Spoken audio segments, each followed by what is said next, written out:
पुण्यात पावसाचा जोर वाढला। भिडे पूल पाण्याखाली, हिंगणे खुर्द पर्वती भागात वस्त्यांमध्ये पाणी शिरलं, तर खडकवासला धरणातून 2000 क्युसेक वेगानं विसर्ग।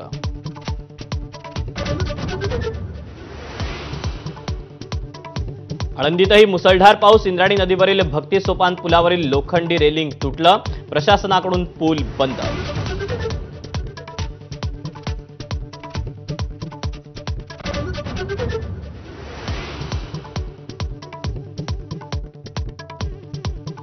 नाशिक त्र्यंबकेश्वरमध्ये पावसाचं धुमशान। शहरातील अनेक भागात पाणी, रस्तेही जलमय। रामकुंड आणि गोदाघाट परिसरातही गोदावरीचं पाणी।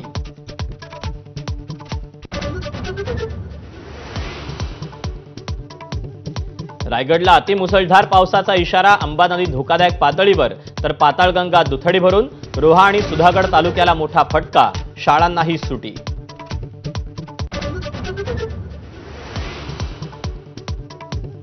वर्धापन दिनाला ठाकरेंच्या शिवसेनेला मोठा धक्का। ठाकरेंचे 2 नगरसेवक विजेंद्र शिंदे आणि अजित भंडारी शिंदे सेनेत प्रवेश करणार। शरद पवारांच्या राष्ट्रवादीचाही एक नगरसेवक शिंदेंच्या गळाला।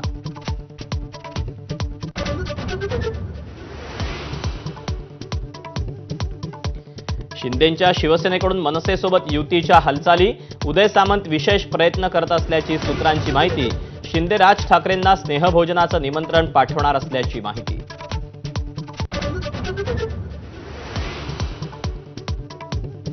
शिंदेंकडून राज ठाकरेंना लवकरच स्नेहभोजनाचं निमंत्रण जाणार असल्याची शंभूराज देसाईंची माहिती। तर स्नेहभोजनावरून निर्णय ठरत नसतो, संदीप देशपांडेंची प्रतिक्रिया। अंबादास दानवेंकडून मात्र सामंतांना खोचक टोला।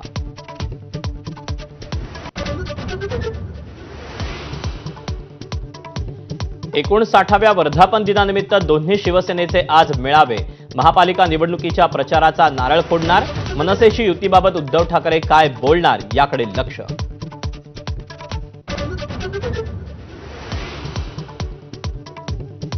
कथित मिठी नदी घोटाळा प्रकरणी अभिनेता डिनो मोरियाची पुन्हा चौकशी।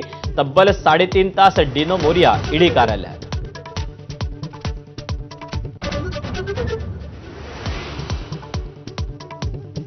इस्रायलमधील वैद्यकीय केंद्र आणि स्टॉक एक्सचेंज बिल्डिंगवर इराणचा क्षेपणास्त्र हल्ला। तर इस्रायलच्या हल्ल्यात आतापर्यंत इराणच्या 639 नागरिकांचा मृत्यू।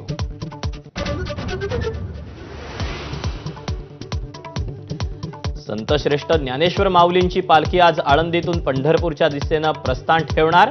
माऊलींच्या पालखी सोहळ्यासाठी अलंकापुरी सजली।